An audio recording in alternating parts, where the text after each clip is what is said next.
now it's time for everyone's favorite time of the year. The worst list, you fucking assholes. So... I was going to say Christmas, but I think for you, those are both about equal. See, the thing is, back when I was a kid, I used to hate Christmas for, like, personal reasons, like emotional reasons. And nowadays, I hate it because of financial reasons. Because work dries up and I'm screwed. And not in the nice way. Santa takes his massive sacks and he fucks me up the ass. Let's hit a phone call. Oh, sorry. Jasmine's upstairs, if you guys are wondering. So, yeah, this one has more runners-up than the good one does. Because this one took a long time and a lot of internal debate to figure out what. A few of these I saw these by myself, which is probably why they're a little higher on the list. The first one that was really bad, but not bad enough to make it on the list, was Peter Rabbit. Because at least I could say General Ginger was good. Was Donald Gleason? Yeah, he was in there. He was actually pretty good, but he was just co-starring this serial killer rabbit who just wants to murder him. Like these horribly contrived death traps, and you're just kind of like, that poor man, as he just wakes up with all these weird-ass animals. He doesn't even want to be there. He just wants to be there long enough just to sell the fucking house. And these rabbits will not leave him the fuck alone. All because, God forbid, he doesn't want them in the fucking garden. So you're just sitting there. I think there's one part in particular where he just wakes up and there's a fucking, like, bear trap and all this shit scattered into his bedroom, and just Peter Rabbit like staring at him through like the bedroom window like, I want to play a game. Like, and by this, what's that fucker's name? The one who plays James Corden. James Corden. Like, he is this year's Josh Gad for me. Wait, you mean Josh Gad wasn't Josh Gad? Josh Gad wasn't in this many movies this year to get the fuck you Josh Gad approach. He will be this year because apparently Dog's Purpose got a sequel. That was not A Dog's Way Home. It's another movie called A Dog's Journey that also comes out later this movie. It's a direct fucking sequel and that's fucking goddamn Josh Gad in it. I'm so sorry. We're off the right page. So yeah, Peter Rabbit. Really bad, not bad enough to make his list. Other one is The Nutcracker in the Four Realms. Also did not make my list. It was really close. This list went through a few rewrites, and I had to pick one live-action Disney adaptation to go with, and this is the one that got snubbed. I think I know which one it is, if I have my sense of timing correct. You'll know it the minute you hear it, and you'll know why it's on this list. Just let me put it this way: which one have I bitched about more to you? Don't say yes. Keep it in your brain. I'm trying to remember which live-action Disney stuff came out last year. I think I have. But either way, Nutcracker in the Four Realms was one like the funny part is I was in the back so because I wanted to be left alone, and there was only me and like two other people in the theater, and I just started live tweeting it, my reactions, and you just watch it just become increasingly angrier and more miserable as time went on. Like Muha with Sicario 2? Yeah. I didn't see Sicario 2, so that's not on this list. Yeah, neither have I. But I wanted to, but it was... That was a case where, like, people on Twitter... Like, one guy on Twitter, like, kind of hugged me the entire way through, like, you poor man, as I'm seeing, like, gifs of men sobbing in showers. Because it was, like, it's so dumb, incomprehensible, waste of fucking time. That Nutcracker was, and Nutcracker isn't really even a Nutcracker, he's just a dude in a suit. Yeah. And then the other one is God's Not Dead 3, is surprisingly not on my list. That probably would be on my list based on the stuff I've seen. That should tell you about the other movies on this list that it's not. Oh, I'm scared now. I'm very scared. Like, God's Not Dead 3 is one of those films, the main reason I didn't put it on this list is because I so completely forgot it even came out, and then it came out this year, that, like, you could put a gun in my head, I could barely tell you what it was about. It's something about a church on fire. That's about the most. And then basically they were trying to get it removed from the college campus because of Oh, right. I don't remember any of that. Like, You tell it to me now. I have like the smallest inclination. I remember the lawyer brother who he constantly was at arms at. I remember how they had that "can't we all just get along" thing at the end. Oh yeah, that did happen. This is why it's not on the list. It's just so forgettable for me that it completely just dropped in my memory. Which is also why Truth or Dare is also not on my list. For pretty much the same reason. I do remember that one more than I remember God's Not Dead 3. But I remember I wanted to be funnier and it wasn't, and I was disappointed by that. That being said, every time one of the people got that horribly stupid CGI grin, I did bust up laughing. You know, that one looks like a Snapchat filter. Truth or Dare, like it's like you're not making this scary. You're silly. I'm just thinking of the South Park version of Caitlyn Jenner. Kind of is. Buckle up, buckaroo. I would have rather watched a horror movie starring that version than I would have watched this. That one was not nearly as much fun as I was hoping it was. What kind of was though, and that's pretty much the reason why it's not on this list, is Robin Hood. Which, go watch that review if you haven't. That one is great. That was me and Muha in a surprisingly crowded theater having none of this from beginning to end, to the point where the whole audience is kind of getting in on it. Like laughing or like laughing and kind of like making fun of it. Like the best part is this guy in like the bottom row behind us that we kind of built a kindred spirit with, because I don't remember what happened. But, like some ridiculous action beat happened, and behind us we had this man just go rubbish, and me and Muhat turn around like right, and then like after that he walked out. Like it was after they start running away from lava at one point that he just goes like, "I'm sorry, guys. I'm out. I can't do this." And he got up and he left.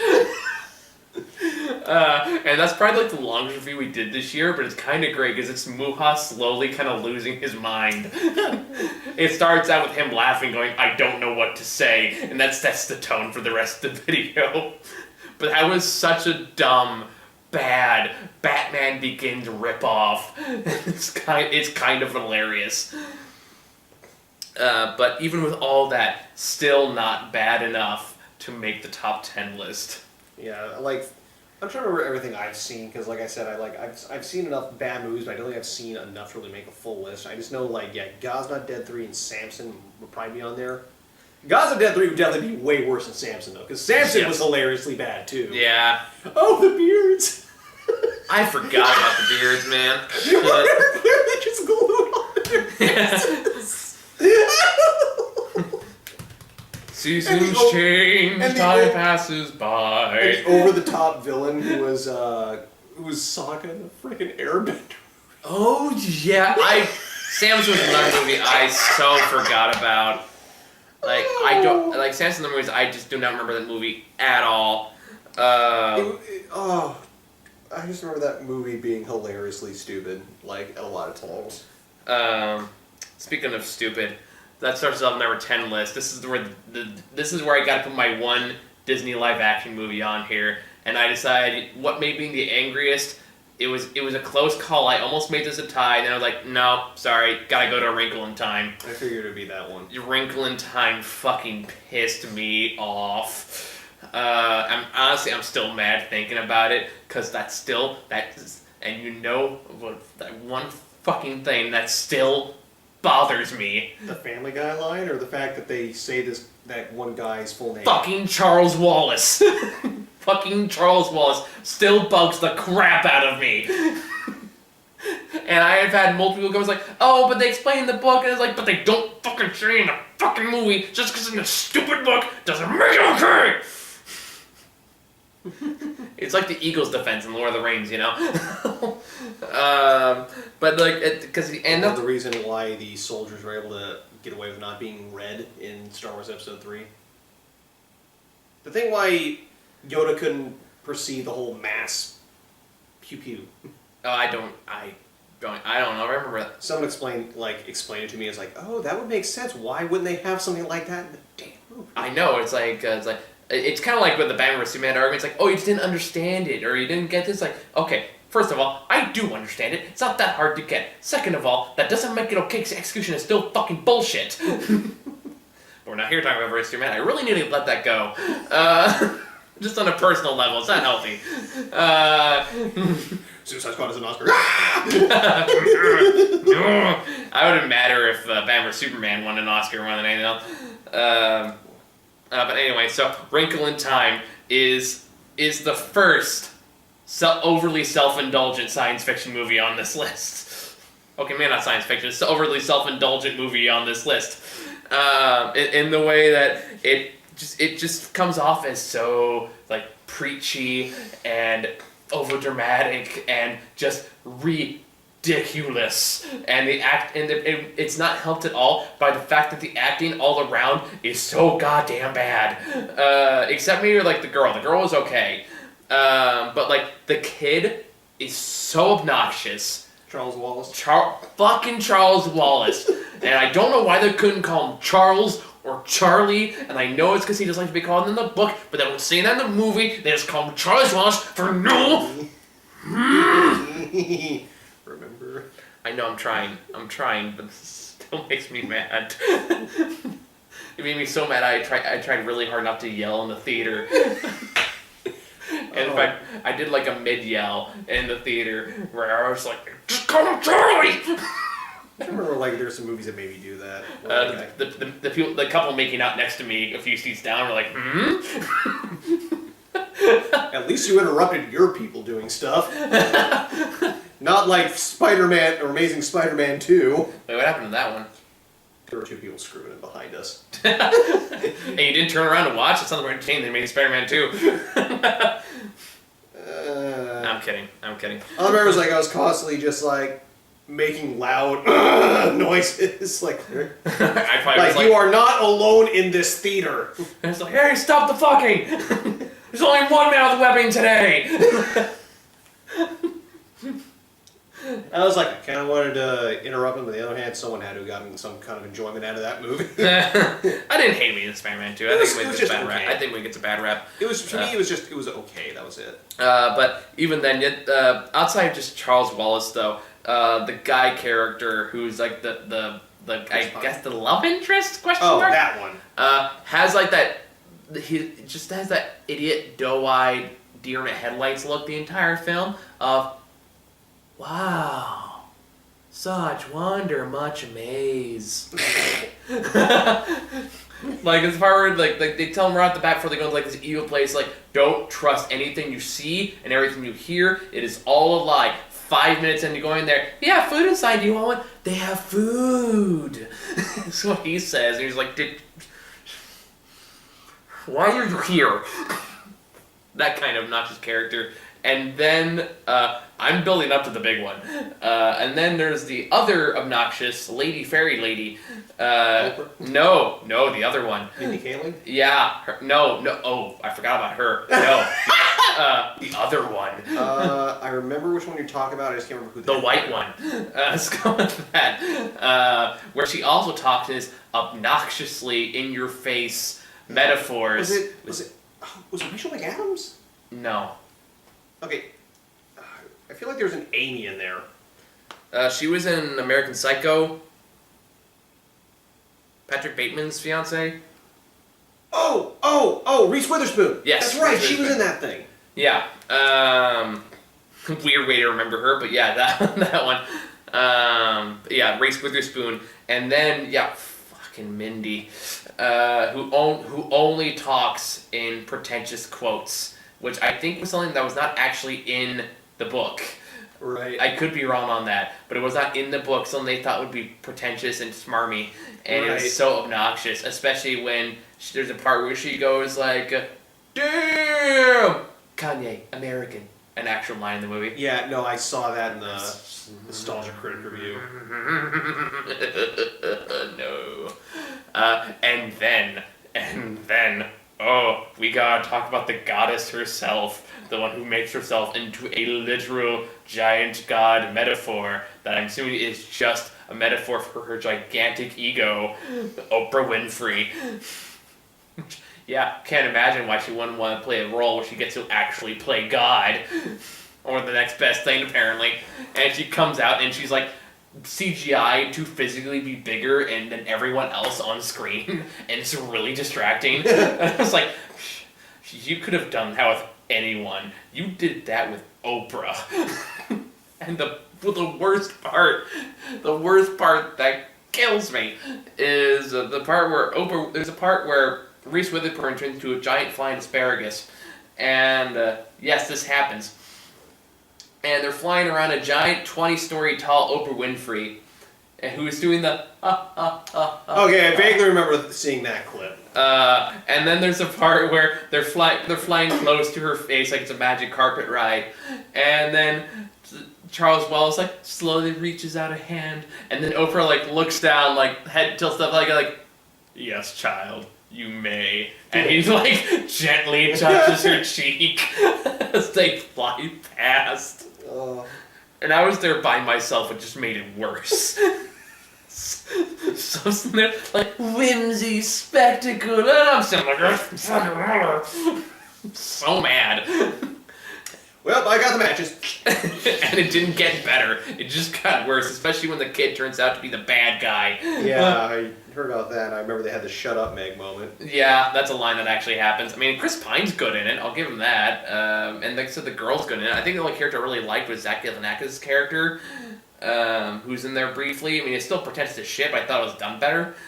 Yeah, so how is Charles Wallace a villain exactly? He like gets possessed by the darkness or whatever. Oh, okay. And oh god, and this fucking Charles Wallace honestly is like 75% of the reason why this movie's on this list. Because they try to put like a smarter than his age kid, but the dialogue he has is so awful, and so like who the hell talks like this kind of way. Like what was like the line he has early on when she's trying to like cheer on her sister who's like in the basketball court across, and it's like, "You're beautiful on the inside," or something like that, in a way it's not meant to be a joke. I'm like, she looks fine, what the hell's your problem? Fuck Wrinkle in Time.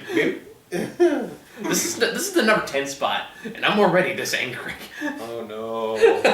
I know one movie that's going to be on here, and I will equally be as angry, probably. That's 2 spots down, yeah, okay. Oh. Number 9 is, this is kind of the obligatory one. This is the one you watch, it's like, yeah, that's about what I thought it was going to be. And you walked away and stole the worst movies from the movie. 50 Shades Freed. Oh my god, that did come out last year. I know, right? I had that same problem. I thought you reviewed that last year, though. Nope, February. Oh no. Yeah. So that's a movie. Oh no. Oh no. Yeah, that came out last year, and I noticed I looked down my list like, oh yeah, fuck, that did come out last year, and like this is kind of the obligatory placement because like yeah, it's exactly what you think a 50 Shades movie would be. It is about as erotic it's not even as erotic as a 90s Skinamax film. It has a lot of poorly done sequences, and the acting's awful. No one wants to be there. No one clearly wants to be there. The movie doesn't understand how sex works, or even how ice cream works, because no one wants to lick ice cream off your taint.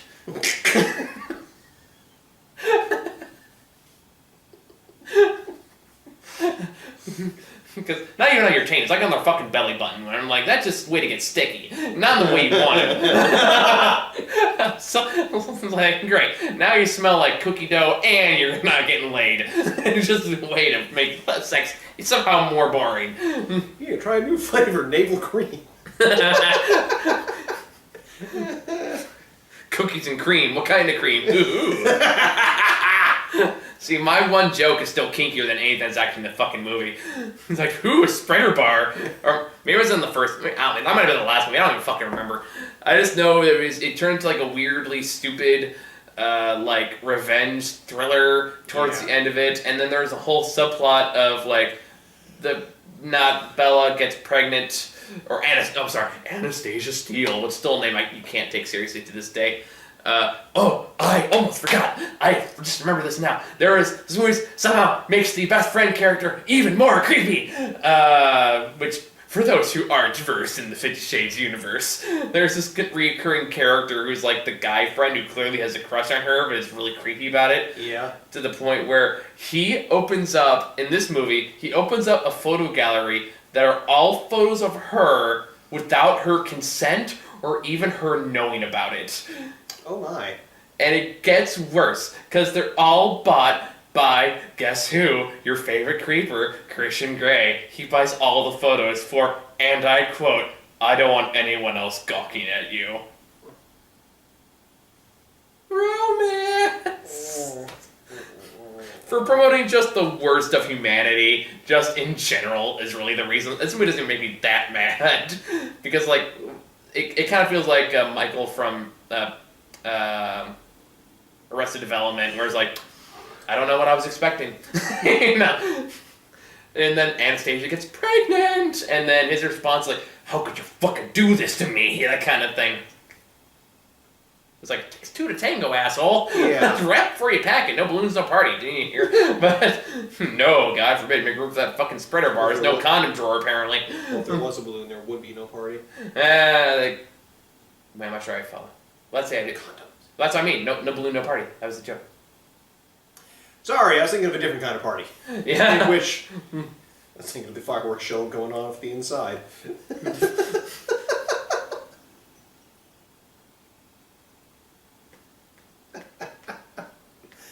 So, moving on. Now I'm just uncomfortable. I honestly don't have much to say about 50 Shades Freed. It's if you are at all familiar with either of the other films, you know what to get out of this. You know what's going to happen. You know someone's going to be worse than you expect it to be. But at this point, it's like I'm dead inside to the 50 Shades movies. I feel nothing towards them anymore. Well, hopefully that means no more coming out. I hope not. Although I heard there's a Grey prequel series they want to make or something. Oh, yay. Well, here's one you and I can talk about. Number 8, Acrimony. Yeah.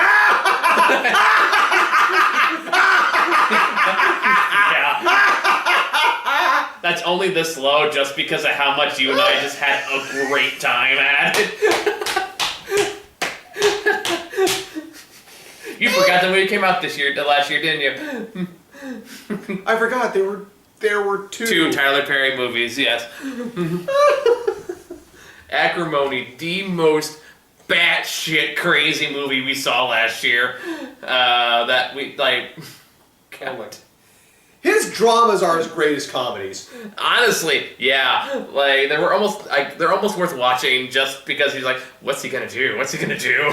Where's this gonna go? And you see where it goes. And that's a case where like it's the opposite of 50 Shades, where it's like I don't know what I was expecting. It's like I don't know what to expect. Like let's just see where this roller coaster lands. And it landed. And it did not disappoint. Like it's like, could you imagine the movie that starts out with a bitter ex-wife turns into a serial killer movie on a boat in the middle of the ocean that she gets dragged down by an anchor? I fucking didn't. Or she just rams her car into an RV. And suddenly botches her reproductive organs in the middle of it That's right! After the mother died. Yeah, that's right. This all fucking happens. Look at fucking this man, dead mother! Broken uterus. Or ovaries, sorry. And what was that one line she has about, like, you do it better than I do, it's like the man quote? Oh, yeah! It's like, sometimes you just can't separate the con man from the con! Man! Man!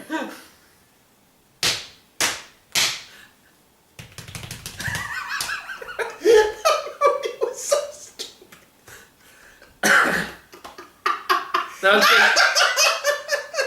That was case Rena and I walked out like, oh, that was something special.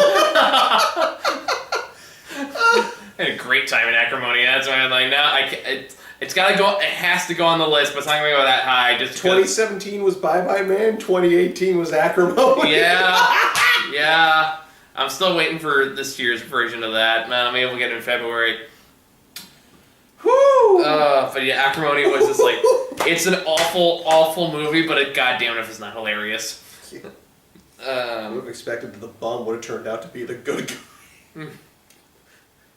I forgot about that too. It's like, I wasn't using you for your money, I was just using your money, but I loved you. And look, now that I have the money, I can pay you back for all the stuff you've done for me. And I want more! And it's such a, like, ridiculously transparent viewpoint about how Tyler Perry views relationships. And they're like, oh, you shouldn't dump that loser who has nothing going for him and doesn't look like he has anything to go for him. You just need to wait him out. Give him a chance. Like, no, Tyler Perry. No, you should not. Sometimes a loser is a loser. And you need to cut them loose because they will drag you down with them. Which is exactly what was happening. Yeah. And then she's the bad guy. And then she gets literally dragged down. Metaphor! You get it? She dragged herself down to her doom because she didn't trust her man. Anger will bring you down. Didn't trust her man, therefore you die. You die because you try to murder your man. That's what ladies do, right? It's ironic because she tried to kill him, and... It just always shocks me how much Tyler Perry insists on writing about women, even though he clearly has like, I don't know, never spoken to an actual woman. At least it feels that way based on how he writes them. Because I'm like, you don't know how any of this works, do you? Now, I'm not gonna lie, I'm really torn between 7 and 6 in which to go which, so this might change depending on how I feel when I'm talking about it. No, I'm gonna switch them now, because fuck it. Number 7 is Welcome to Marwyn. Yeah, I heard that was a huge disappointment. That one was one that I think it was well-intentioned crap.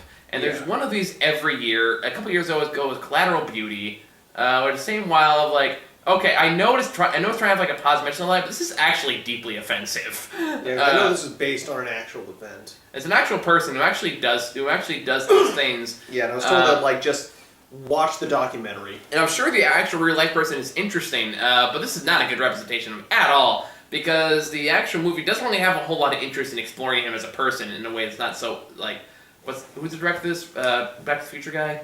Robert Zemeckis. Robert Zemeckis, which is why a fucking DeLorean pops up in this movie. Oh my. Yeah, in the Lego form. It's weird.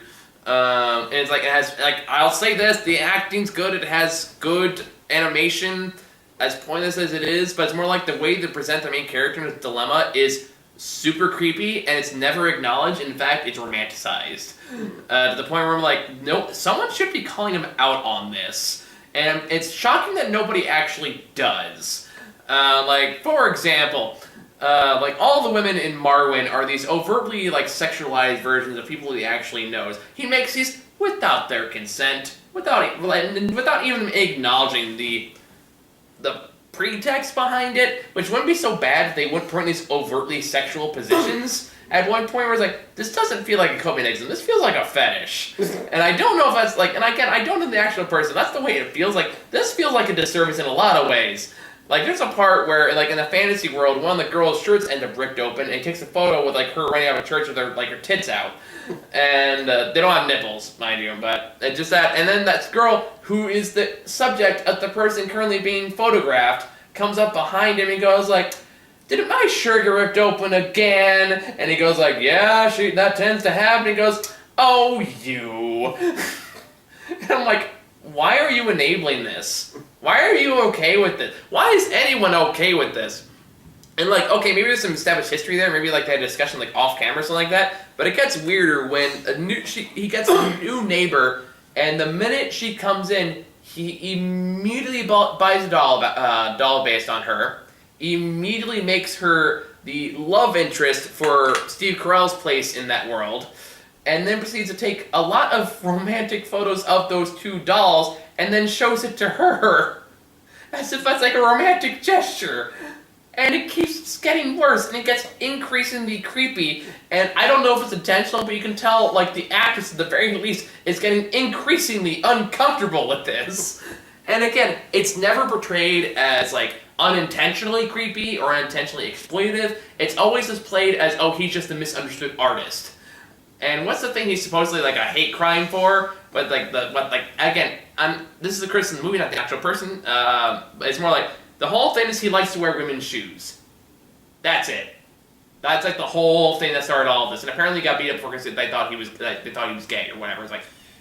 Yeah, because remember in the real life thing is he mentioned he mentioned he was a crossdresser or something like that. He's not even a crossdresser. He just has these like I mean, shoes. from what I heard, based on the actual person. Yeah, so well, I'm not sure to what extent. I don't know about that. I know that in this movie he describes it as when he wears a pair of women's shoes, he quotes like embraces their essence or something really creepy like that. Like, this is a fucking serial killer talking right now. And again, it just, the tone does not clash with the writing in any way, shape, or form. In fact, it's really distracting how off it is from each other, and it's really creepy. And this is the one where I felt kind of, I don't want to say gross, but like super uncomfortable leaving. And I was like, what the fuck was that? This might have been well intentioned, but like this is so not the way to do it. And it's painfully bad. There is a part where he proposes to his neighbor that he barely knows. Because he's convinced, because of the doll scenario, that she is the love of his life, and then she naturally goes, no, and then kind of leaves. But instead of like trying to wait for him to leave, she comes back like, oh, by the way, I found this doll you might like. I'm like, why are you still enabling him? Stop it! Just stop it!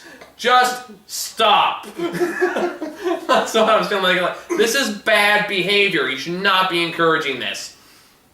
And then it ends with him, like, taking a few more, like, nice finale shots of those two dolls together or whatever, and then, like, leaving the photos on her doorstep in a manila folder that just says, like, thanks, with a big heart on there. And I'm just like, all you need to do is change perspective. This is a horror film of a neighbor who would just not leave her the fuck alone. This is gonna end with her on strains in a basement. Like, and this is not in any way the reflection of like the actual person or what actually happened. That just, as a movie as it is, this movie sucks, and I hated it. And that's why it's my number 8, with my number 7. And the only reason not this one is because this one is even more well-intentioned but insanely pretentious from beginning to end, and it is insufferable. And that is life itself. Oh yeah, from the guy who did This Is Us. Yeah. Oh my god. Oh my god. Had a great cast from what I saw, and that's about it. That was it! Like, you want to talk a movie that is so far it's up its own ass, it can just check your fucking colon. It can tell what time of day it is by looking outside yourself. We can feel each other's pulses. It has none. It is a movie that thinks it is so deep. It thinks it is so... It does not go behind high school philosophy class. But it thinks it is so deep. And thinks the same thing that's so meaningful and so impactful. And in case you're too dumb and too uncultured to get it yourself, it is going to ram it down your fucking throat with like a fucking stick. It's just going to, like, you know, you see like a stick and just shove it down like deep in there when you really just want to get deep. That's what this movie fucking does to you. Between... Oh god, it's so hard to even pick where to begin. The whole thing sounds like it's all about how life is an unreliable narrator, and that's like the whole thesis for the film, and how it's clever because there's all kinds of narrators in this film, and they're all unreliable. You get it, storytelling, and then it has perfectly good actors doing ridiculous, stupid shit, and it's having this awful, awful dialogue. Who are doing it well, but the dialogue is so fucking painful to listen to from beginning to end. You want to shoot yourself, like Oscar Isaac ends up doing in this movie. Oh, spoiler alert. Oh, like you fucking care! Nope. Like, no one's gonna see this garbage fire! Especially after the movie came out, and the director just had the worst reaction to when this movie came out, and it just got fucking shat on by everybody. He goes like, well, I guess you people don't like to feel. I'm like, oh, fuck you! Fuck you, you pretentious hack! Oh, God, I'm trying to think of something fucking said in this movie. Oh, I know. I fucking know. The whole thing started because, spoiler alert, like you care. This is why I swapped Marwin in this movie last minute, because the movie made me a lot angrier. Is Olivia Wilde and Oscar Isaac are this couple that's madly in love, like head over heels, like stupid love. But by some of the most choppy dialogue I've heard in a while, like Chubby Months, and like the way he asks her out on the first date, it's in the trailer, is he sets it up like this, and like, again, in a different movie, in a different context, this man would be a serial killer at one point. Oh, no! It starts out worse than that, because it starts out with a fucking a narration by fucking Samuel L. Jackson. This happens!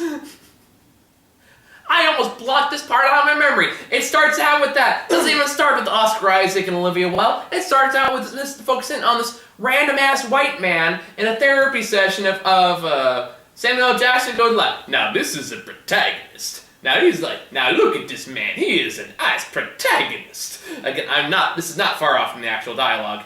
It's like, he looks like a hero. It's already so goddamn. I'm already hating this movie in the first minute of the film, and then like at that point, Samuel L. Jackson just randomly cuts in like to comment on what's happening in the film or explain it to you in case you can't figure it out, and then the guy gets run over by a bus in the first minute of the movie, and it turns out it was Oscar Isaac writing a screenplay about these things that are happening, and he's really just a sad sack because his wife died. He's going to a therapy session where he kind of says his wife left him, but really his wife was murdered. He just doesn't want to come back to reality. And then when he finally does, he shoots himself, leaving his daughter with his grandfather because his daughter survived apparently, and this prick just does not care. And then it does not stop with the narrator shtick, because it goes to the daughter, and they have a sequence with the grandfather. The grandfather's character I actually liked, and then they have this big long scene where the daughter says like, I feel insecure about my life because of events that transpire, and I feel afraid of the unknown. Like, this things that no kid would ever say. And then he goes like, but that's not what she really said, because she's a child, and a child wouldn't talk like that. Again, I'm really not exaggerating much here. And then all this shit happens. You go over a brief clip through her teenage years, and she's all rebellious and shit. And then when you're into that whole story, it drops it completely for like the entire second half of the film. And instead, I hope you like telenovelas. Have you watched telenovelas? I did. It's in life itself. Then I'm gonna love this. No. Because then it cuts off to Mexico. I am not kidding. It cuts off to Mexico for what felt like an hour. It cuts off to Mexico where this, I think it's a man who picks grapes for wine, gets brought in by Antonio Banderas, who is like the keeper of the vineyard or whatever. Oh, so he's not the grandfather? He's not the grandfather. No. Antonio Banderas' part gets worse. Damn, I wanted more Expendables 3 Antonio Banderas. I know, right? I would have at least been invested at that point. But Antonio Banderas has this big, long monologue, and apparently this guy just does not like him, because for honor reasons. It's some dumb bullshit reason. And then he decides, like, well, you can have your family move here, because I hear that you want to get married, and then you have a child, and the child can live here, and so on and so forth. So we're watching this story of this family, and then Antonio Banderas becomes, like, the person that the husband suspects wants to fuck his wife. But because, let me be clear, she's not actually doing this. He's just really paranoid and jealous about it. He decides, well, I'm gonna leave you, and it's gonna look noble. That happens. He leaves her and leaves the entire family to rot, and has this big pretentious speech to Antonio Banderas as if he's to blame for him leaving, even though Antonio Banderas, who, let's be clear, has not done a thing. Like, he says he wants to, but he's being respectful, has not done a thing. Then he decides to leave, and even while he is still gone, he still does not do a thing with his wife. And it just doesn't get any better from there. Meanwhile, keeps coming back to this whole pretentious idea that, like, oh, life is an unreliable narrator, and it's meant to be so deep and meaningful, and it's such horseshit. And it ends with that, like, and then you wonder, like, okay, where the fuck is this going? You can, granted, by the time it's an hour in, the boy grows up, you know where it's going. It turns out the boy was on the bus that ran over Olivia Wilde while she was pregnant, and so therefore it's fate. It's life working in mysterious ways, because life's an unreliable narrator. That same boy who was on the bus when her mother died would one day meet that same daughter, and then they would get married. We don't see that romance take place. We're just told they meet, and then they eventually get married. Mm-hmm. Because the story isn't actually interested in sharing the things we'd actually want to see. But hey, if you want a half hour of bullshit mixed in with another hour of a goddamn telenovela, boy howdy do I have the fucking film for you. Oh god, that sounds like a mess. That was a movie I would watch with you just so we can make fun of it. Because we were just... What was that? Just like me trying to...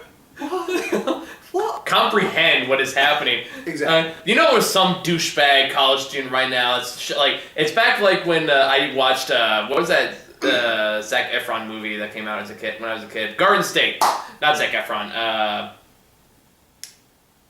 Scrubs guy. Yeah. Oh god, I keep forgetting his name. Or that was Zach. That was Zach as well. God, I'm forgetting all these names. Creep me out. But that guy.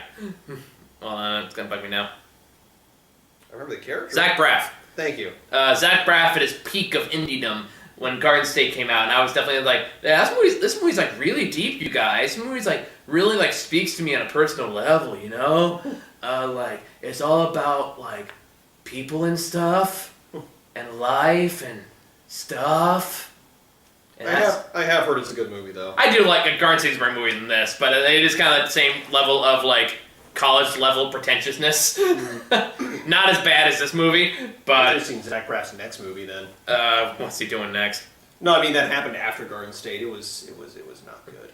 Then now he's doing cameos on BoJack. Not anymore. Oh well, yeah. So that was number 6. Number 5 is the other Tyler Perry movie, Nobody's Fool. Which I know Howard saw and said was really terrible. Yeah, that was when I kind of begged Howard to go see that one, because it's like, please don't make me see it by myself. Please don't make me do it. Like, I do not want to sit through another goddamn Tyler Perry. I did it once for Medea Halloween. I told myself I would never do it again. Yeah, Medea Halloween. Hey, at least you got to be drunk for the second one. At least, I had to bang. I wasn't even drunk. You at least got to be buzzed. Even then, one beer's not gonna do much. Because yeah, I was banging my head on that frickin' pipe in front of me. Yeah, I remember. I was there. That lucky bastard had 2 beers. Nobody's Fool is exactly what you think a Tyler Perry romantic comedy would be. It's him bringing the perspective of women, even though you're pretty sure he doesn't know how to actually talk to women, let alone understand what they think. Yeah. There are twists upon twists in me that are so dumb and incoherent that I was like, okay. Tiffany Haddish. I give her a lot of shit, but I do think she could be good. But she keeps picking these awful, awful movies. Kind of like a certain other person who's going to show up later in this list. What's it start with? W. What are your... We'll get to that, yeah. But, no, nobody... And then, so Tiffany Haddish is just mugging and screaming and being outlandish for a good hour. Now, to be fair, to give this movie credit, Tiffany, like, of the characters in this movie, she is the one that kind of comes out okay in the end, because she has, like, a good redemption arc, and then everyone else becomes awful. Which is kind of weird how that worked out. And Tiffany Haddish can be a good actor. Like, even like this in Night School, when she's not doing her comedy shtick, she actually has good screen presence. But then she just does her comedy shtick, and then the movie just won't end. You know, like a Tyler Perry movie. It has like 5 endings, and you know a whole part in the trailer you see out where like her interrupting the wedding and doing all that stuff? I haven't even seen the trailer for that movie. Oh, you didn't see the trailer for that movie? You lucked out. There's a whole sequence of her like interrupting the wedding and doing all this obnoxious shit. It's not even in the movie. It's the after credit sequence. And I know this because we're like, Christ, we're all, thank God, we're getting up to leave. And then Tiffany Haddish literally breaks the fourth record like, oh, don't you go nowhere. We gotta do this shit now. And then that whole sequence play out and like, just let me leave. Let me leave, goddammit. Fuck. I don't know all the crappy movies you watched that was kind of happening where it's just like, oh god, please just end so we can get out of here. Let me go. Like, I feel like I'm being held hostage at that point. It's like the bad version of Return of the King, where like it's like, you know, at least you have some good stuff beforehand, so you're willing to wait out the extra endings. This is the case, like, I just want to go home. I want to go in my bed, I want to hug my pillow, and I want to cry. But you won't let me, because I gotta watch more fucking Tiffany Haddish. Oh, is she being wacky already? Good fucking for you. Next movie. Okay. Then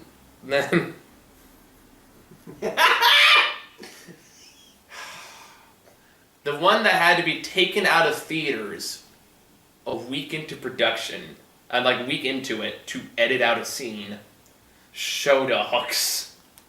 Oh, they edited out 2 scenes. What was the second one?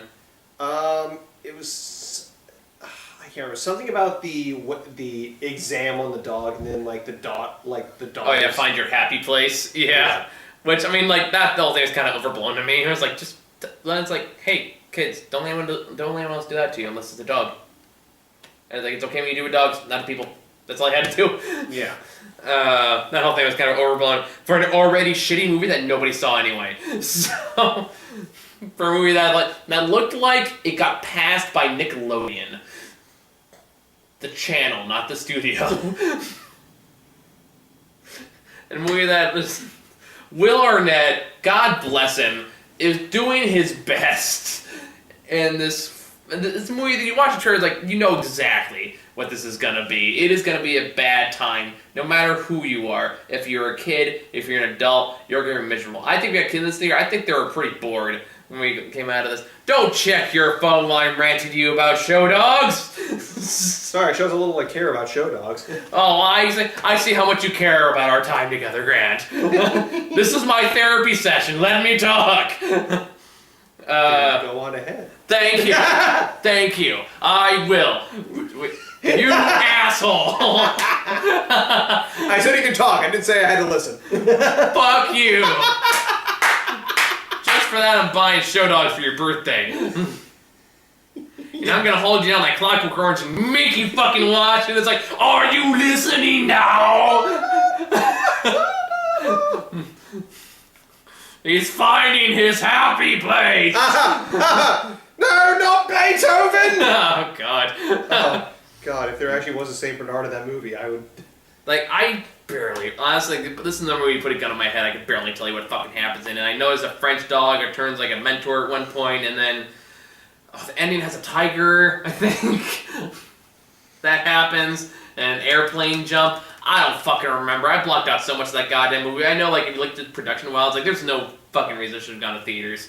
The only reason it is because it has Will Arnett in there, who will do anything for a paycheck. Again, God bless him.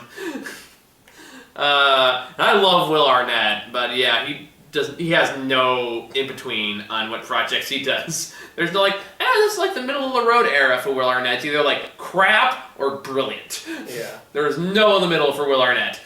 And this was like, I don't know why you said yes to this, but I guess kids need college funds.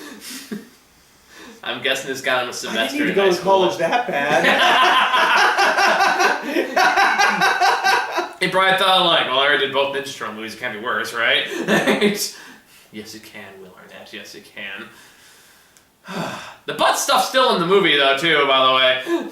Oh, so you saw it before they took it out? No, it was still after. We saw the post-cut. They're still talking about the butt stuff in the movie. Oh. Because it's in the train montage, where they're both uncomfortable with it, and they're like, sorry. So you see scenes of him poking his finger up his butt, but when the actual exam takes place, it just does a quick cut to the afterwards, so it's just like, it just looks really awkward. I think it's the thing with the habit place a little bit, too. Yeah, show dogs can fuck right off. You and your stupid little Chihuahua dog. That is not a dog, that is a rat. If I can punt it over a fence, it is not a dog. I wanted to punch a lot of dogs here. Then number 3, and this is where we have to start talking about Sherlock, because we got 1, but 2 Sherlock adaptations this year, and they're both on this list. And they're not far from each other. So, picking between these 2 was incredibly difficult. Like, really fucking hard. Because, for those who know, I watched this movie drunk off my ass. Okay, so I know what 3 is. Yeah, I know this because I got to a point where I had to stand up and walk away because I thought I was going to puke. This movie legitimately almost puke watching it drunk and sober. And Laura was our designated driver. I texted her while I was watching this sober and I apologized. Like, I am so sorry I made you do this sober because I'm watching this at home in the comfort of my own bed and I'm barely managing. Sherlock Gnomes is my number 3. And the only reason it's number 3 is because I can at least say, alright, well, it tried. Yeah. Even though these movies kind of have the same twist, oddly enough, where it turns out, like, oh, it's Moriarty, but it's not actually Moriarty, except this one goes like, oh, but it actually is Moriarty. But I feel like Sherlock Gnomes was trying harder than the other movie was, which is sad. Which is really sad, because this movie's not trying at all. And quite frankly, looking back at it sober, it's also kind of sexist. Because the whole point of the movie, of Sherlock Gnomes, is that Romeo and Juliet are first of all, names I have to say out loud. And second of all, are like, in this movie, they get like responsibility of the garden, I guess, and like, Juliet becomes like more like, she becomes more in charge, like she wants to manage it okay, but oh no, Numeo's not getting enough attention, and he just really wants to, like really just wants more attention. He feels like it should still be all about him. And then she gets made to be the bad guy because she's not paying more attention to the man because she has more responsibilities. And I'm kind of like, alright, movie. Alright. Oh, like, okay. Maybe I'm reading too much into it for a Sherlock Gnomes movie. But I had nothing better to do. So, it's not like I was getting anything else out of it. Like, the only part that I say, like, the movie tried is it actually has, like, these really nice 2D animated sequences where, like, do, like, the whole Sherlock Gnomes in his mind kind of thing. And, like, those are actually pretty nicely animated. Like, okay, those are actually, like, pretty good. Too bad they're completely wasted. But, like, those are the parts like, oh, okay, this is kind of interesting to watch. Other than that, though, there's fucking nothing. Johnny Depp is on the last leg of his career, and it fucking shows. This is like, what, the second or third year he's on my top 10 list at some point. Between this and Mordecai. Which, oh god. And then the Moriarty, who in this one is like a porcelain mascot for like Moriarty pies, which is a thing that exists in this universe. And then there's this whole plot line where it turns out it was really Watson who was the one who orchestrated this whole thing because he got tired of being like treated as second fiddle, even though he doesn't really do much. But then it turns out, oh no, it's a double twist. It turns out it really was Moriarty. He is still alive. So I was like, okay, that whole thing was completely pointless, but thank you for wasting our time. It's like, was it actually Watson, or is it just Moriarty disguised as Watson? No, Watson comes up and says, like, I did this whole thing. No, it was actually Watson. Watson thought he was the bad guy, and then the movie said, oh no, we can't have him actually be the bad guy, so we'll have the bad guy over the bad guy, and then we'll have Sherlock and Watson make up or whatever. And that's what happens. And then there's so many painful jokes. There's a B plot where one gnome wants to fuck a frog. That happens. I feel like a lot of this movie can just me describing what happens and just watching her facial reactions. There are gargoyles in this movie who crawl under a bridge at one point and then are hanging upside down, and when a spotlight comes on them, they freeze in place. So he plummets into the water. Because apparently, maintaining the Toy Story rules was more important to the gargoyle than surviving. Actually, I believe in the laws of gargoyles, so if they get hit by a light, or don't they... No, this was a deliberate choice. Okay, never mind. They make that pretty clear. And there's one joke where no. It opens with these three little tiny squeaky gnomes who open a book and talk about stories they want to hear, including Game of Gnomes. Which is a movie I'd rather watch, quite frankly. Oh. And then there's a part of those same three gnomes are put where like distract people and stop them from opening up a bridge or something. And then they say like, what are we supposed to do to distract them? And then they say something like, God. Sorry, I'm just thinking of the Game of Gnomes thing. And like the names that happen, there'd be Jon Snome. Oh, fuck you. Fuck you, don't give him any ideas. And then hopefully they go with the Westeros world instead. Fuck you. Dude, that would actually be kind of awesome. Yeah, I know, right? I would just watch it for the Dothraki gnomes. Just come over and just crush everyone, it'd be great. But then anyway, so these three guys stand there in front of a flashlight, and they said they make some kind of, I was like, what are we supposed to do to start River Bridge? I don't know. And then one just starts river dancing, because he said river. You get it? I hope you get it, because that's the fucking joke.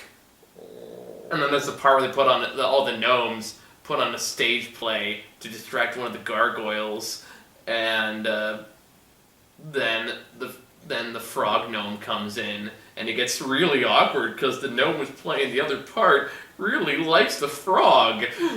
So, I hope you got their sexual chemistry, because you're gonna sit through it for a long fucking while. Want to go on to the next movie? Yeah. Sure. That just sounds awful, and I can't wait to see it. Well, I know what one's gonna be worse. Actually, what do you think one's gonna be? What does it start with? Does it begin with an H? Nope. So that's number 2 then. Okie doke.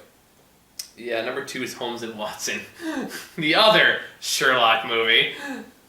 Oh. I have a vague idea of what your number 1 would be, but I can't remember what the hell it is. You and I saw this. Oh, I know what it's gonna be. Alright, what does it start with? Start with a V? Nope. Oh, never mind. Wait, what were you thinking of? Vice? No. That was actually runner-up. I forgot to mention that one. No, that was an honorable mention, yeah. Holmes and Watson, we both watched this. Fucking piece of shit. That was one where you and I just came out just so miserable. I was, like, the only saving grace was that it was only 90 minutes. Even though that was a long, painful 90 minutes. And you know what's sad? When I have to give Sherlock Gnomes more credit for effort than this movie. This movie did not try even a little bit. This was them just saying shit, throwing everything at the wall they could think of and see what stuck. The anti-Spider-Verse, if you will. Yeah. Ironically, yeah. also a number 2. Alternate dimensions, alternate timelines. But what do you expect when this movie's done by Ethan Coen, aka the guy who did the Garfield movies? Oh, even the Garfield movies, I'll give more credit for effort than this movie. That's because they had Bill Murray. Even Bill Murray, who did not want to be there. Yeah. But Jesus fucking Christ, this piece of shit movie. It's more like I like John C. Reilly, and Will Ferrell's a good voice actor. But that's as much as I'm gonna give this film because I didn't laugh, I didn't smile, I didn't have a single other emotion other than disdain and dread for the entire 90 minutes. And at least I think I chuckled once at Sherlock Gnomes. Yeah, I may have gotten a smirk at the very most. Like one. I can't remember one time. I can't. It's more like I don't think it was even a legit one. It's just like, oh, for Christ's sake. It's more like that's you gotta laugh, you're gonna cry. That's really what it is. And it's so wastes the talent involved in it. Because there are people in here that I liked. I like Ray Fiennes. And he would be a great Moriarty. Steve Coogan, Hugh Laurie. Yeah, all great actors, and then they're stuck in this pile of crap. And this is a sinking ship, which is weird considering the one that ships in this film doesn't actually sink in this film. Yeah, that's an off-camera thing. Yeah. So you just let me get this straight. You get Ray Fiennes agrees to play one of the greatest literary villains of all time.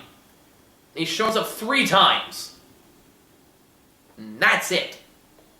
Otherwise, it's just John C. Reilly and Will Ferrell just doing nothing except acting like children on a camera, with no structure, no cohesion, no point, no nothing, no character. It's just an endless string of references. It is just a gigantic waste of time filled with obnoxious pop culture references that have no reason to be there. And I immediately date this movie. There's 3 Trump references in the movie. Make England Great Again was one of them. Or that whole deal about, the president who runs the country. And that was a case where, okay, movie, fuck you. Because I was like, you, of all fucking movies, do not get to talk to me about what's going on right now. You have not earned that. I'm not even saying I don't agree with you, but you have not earned the right to talk to me about it. It's this has no place here. It's it makes no sense. Why would you have this in here when it has no bearing on the commentary, the story? Why am I saying commentary? I know, right? You get what I mean. It pretends to have commentary while having nothing of value. That's really what life itself. I don't know, maybe that's the point. You get it because life's an unreliable narrator, and it's so deep, you guys. And I don't know why my English teacher didn't go for it, which is the line she actually has. I can think why, because she... life itself! No. Sherlock and Watson, Holmes and Watson, whatever the fuck you're called, fuck you, both of you, I hate your guts, you made me sad! You made me really sad, and I'm not gonna forgive you for that!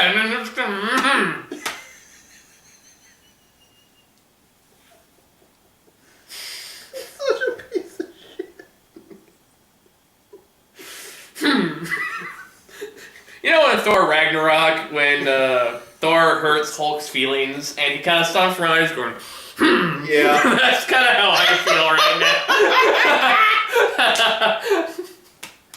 I'm just going fuck you. You made me go inward and re-examine my life choices. And not in a good way, Would You Be My Neighbor did. In a way, and I'm like, this is what I'm doing in my life. I'm seeing fucking Will Ferrell movies that suck balls.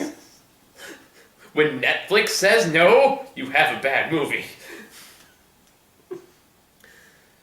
Alright. So my number 1 spot. And I had to go, this is when I looked back in the list, and I had to remember the experience of seeing this film. And I was like, yeah, it has to be this one. My number 1 is Slender Man. Oh, right, that came out. Yeah, and you fuckers made me watch it by myself. Yeah. I mean, like, here's what makes it worse than Holmes and Watson and the other ones like that. At least, structurally speaking and technically speaking, I can call them a movie. I can't with Slender Man. That movie is so poorly edited and so incoherent in its storytelling and its direction and its camera work. I legitimately, with a sound mind and body, cannot call it a full feature-length film. Like, it's so painfully incompetent. Now, I heard a lot of stuff got cut from this, and it shows. Because I guess of the controversy, whatever it caused, maybe like caused to be trimmed down to the bare skeleton. It sounds like they probably just want to get down to a PG-13 movie. Maybe, I don't know. I know this movie doesn't know what the fuck it's doing. That's what it is. Like, it has no idea what kind of lore it wants to build up with this. It doesn't even know what it wants the monster's power sets to be. Because they change at random. Like, with no cohesion, no character, no nothing of value, nothing of interest. Seeing a character change from scene to scene, nobody ever comments on it, no one ever does anything about it. There is a scene where one of the friends gets, like, driven insane by the Slender Man thing. Her two friends go up there and see her like this. They don't do a thing about it. She doesn't even come back after that point. She's just gone for the rest of the movie. And then they go do other things. And the way the monster is